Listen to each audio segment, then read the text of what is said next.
Brother, यहाँ पे हमारा माइक खराब हो गया और पब्लिक मीटिंग करना मुश्किल है। जी बिल्कुल ठीक बात है। तो मैंने सोचा कि हम थोड़ा यूपी के बारे में बातचीत कर लें और आप अपना पर्सपेक्टिव हमें बताइए, हम आपको अपना पर्सपेक्टिव बताते हैं, थोड़ी डिस्कशन करते हैं। और ठीक बात है, ठीक बात है।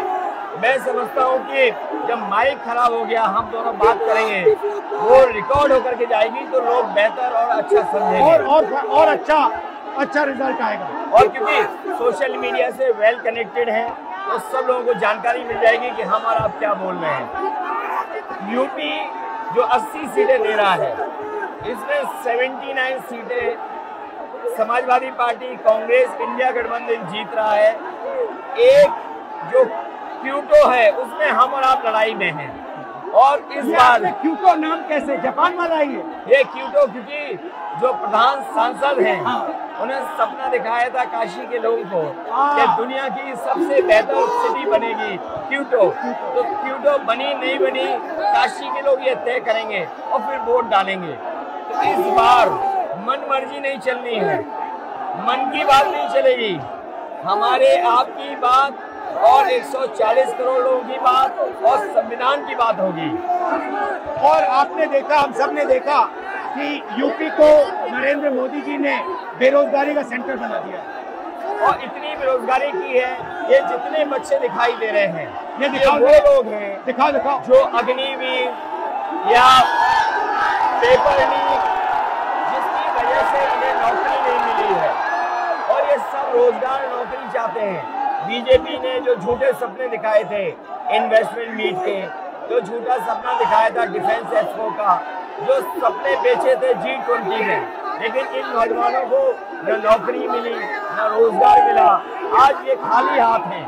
तो इसलिए हमें और आप मिल के, जो आपने कहा, जो इंडिया गठबंधन कह रहा है कि 30 लाख बच्चों को नौकरी दी जाएगी, उस दिशा में हम लोग काम करेंगे। और पहली नौकरी पक्की स्कीम जिसके माध्यम से हर ग्रेजुएट को नौकरी का अधिकार, बेहतरीन ट्रेनिंग और बैंक अकाउंट में 1 लाख रुपए साल के। आपने नोट किया कि मोदी जी खटाखट बोलने शुरू कर दिए। ये आपके खटाखट के बाद वो रटारट खटाखट कर रहे हैं।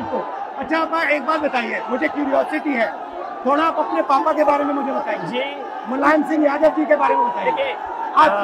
आपने उनसे क्या सीखा? नेताजी और उनके साथ के लोग बिल्कुल जमीनी राजनीति करते रहे। हालांकि नेताजी कुश्ती, पहलवान और गांव के थे। करते हो कुश्ती? नहीं, मैं कुश्ती नहीं कर पाया जीवन में, क्योंकि मैं मिलिट्री स्कूल में चला गया तो कुश्ती नहीं कर पाया। लेकिन नेताजी इसीलिए धरती पुत्र बोले गए कि वो जमीन की बात को समझते थे। धरती पर जो लोग हैं उनकी क्या भावना है उसको लेकर के वो आगे बढ़ाना चाहते थे। और आपका इस क्षेत्र से और इस शहर से आज का लगाव नहीं है, न जाने कितने सालों पुराना लगाव है। जो इमोशनल कनेक्ट आपका इस शहर और शहर से है वो शायद और किसी राजनीतिक परिवार का नहीं होगा। तो नेताजी से उनका हार्डवर्क और अपने लक्ष्य के लिए लगातार काम करते रहना, जो गैर बराबरी की लड़ाई डॉक्टर राम मनोहर लोहिया यहीं लड़े थे। हालांकि हमारी आपकी विचारधारा की यहाँ टकराव रहा, लेकिन हमारे व्यक्तिगत या जो सिद्धांत में कभी समझौता नहीं हुआ। सिद्धांत को लेकर के हमने आपके साथ खड़े हुए और कई बार खड़े हुए, और आपकी भी पार्टी सिद्धांत से बहुत करीब रही समाजवादियों के। बट मुझे लगता है कि अब एक नई तरीके की पार्टनरशिप बन रही है, क्योंकि जो इस बार हमारा कोऑपरेशन है, शायद पहले ऐसा कोऑपरेशन नहीं हुआ। मतलब बिल्कुल सब जुड़ गए। सबसे अच्छा ये है कि जितना उन्होंने कहा 2 लड़कों की जोड़ी, उतना युवा आपसे, हमसे, इंडिया गठबंधन से और जुड़ गया। तो ये नेचुरल अलायंस है, और नेचुरल अलायंस इसलिए लोग महसूस कर रहे हैं कि वो चाहते हैं कि नौकरी और रोजगार मिले,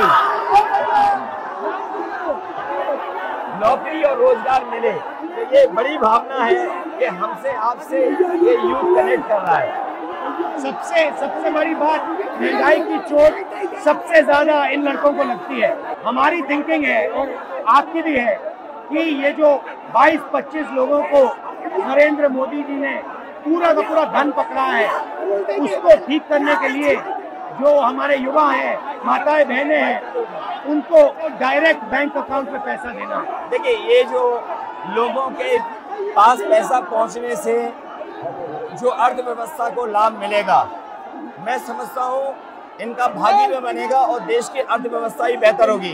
ये जरूरी स्कीम है कि इनके अकाउंट में पैसा पहुंचे, इससे थोड़ा बहुत जीवन स्तर इनका भी अच्छा हो। नरेंद्र मोदी जी डिबेट से क्यों डरते हैं? क्योंकि वो सच का सामना नहीं करना चाहते। पूरा उनका झूठ का गुब्बारा है।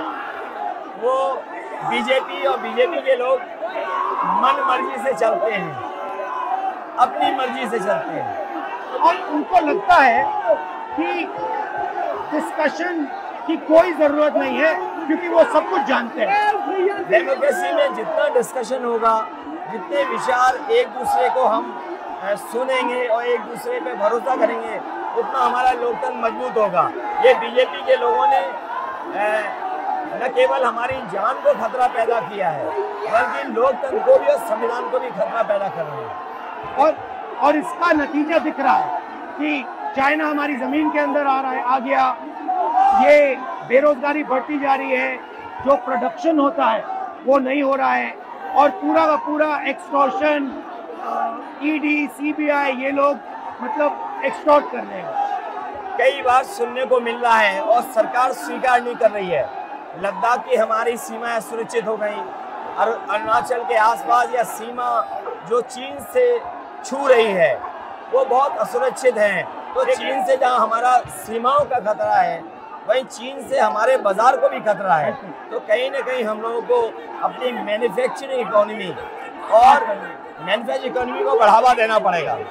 और ये जो स्कीम्स है, पहली नौकरी पक्की और महालक्ष्मी, ये मैन्युफैक्चरिंग सिस्टम को, इकोनॉमिक सिस्टम को जंप स्टार्ट करने के तरीके हैं। ये बहुत अच्छा जंप स्टार्ट होगा। इसको अगर फोकस हो करके आईआईटी, पॉलिटेक्निक, इंजीनियरिंग कॉलेजेस को, इन सबको इकोसिस्टम में ला करके, मैं समझता हूँ युवा नौजवानों को अच्छी नौकरी और रोजगार मिल पाएगा। और हमारा लक्ष्य है कि सब, हर जात को भागीदारी मिले, स्पेस मिले, हर इंस्टीट्यूशन में, बिजनेस में, एजुकेशन के सिस्टम में। तो वो हमारा, हम दोनों का लक्ष्य है। बिल्कुल। और क्योंकि जो बात सभी दल कहते थे, आज इंडिया गठबंधन कांग्रेस भी कह रही है कि सामाजिक न्याय जरूरी है, जाति गणना जरूरी है। देश के लिए ये बड़ी चीज़ है। जब दुनिया में अमेरिका है, यूरोप है, अपने उन लोगों के लिए जो पीछे छूट जाते हैं, उनके लिए कुछ काम करते हैं, तो हमारा जो देश जाति के आधार पर पिछड़ा है, तो इसको आगे बढ़ाने के लिए ये बड़ी भूमिका होगी इस बार। बहुत अच्छा लगा, बहुत अच्छी मीटिंग है। मुझे लगता है कि ये यूनिक मीटिंग है क्या?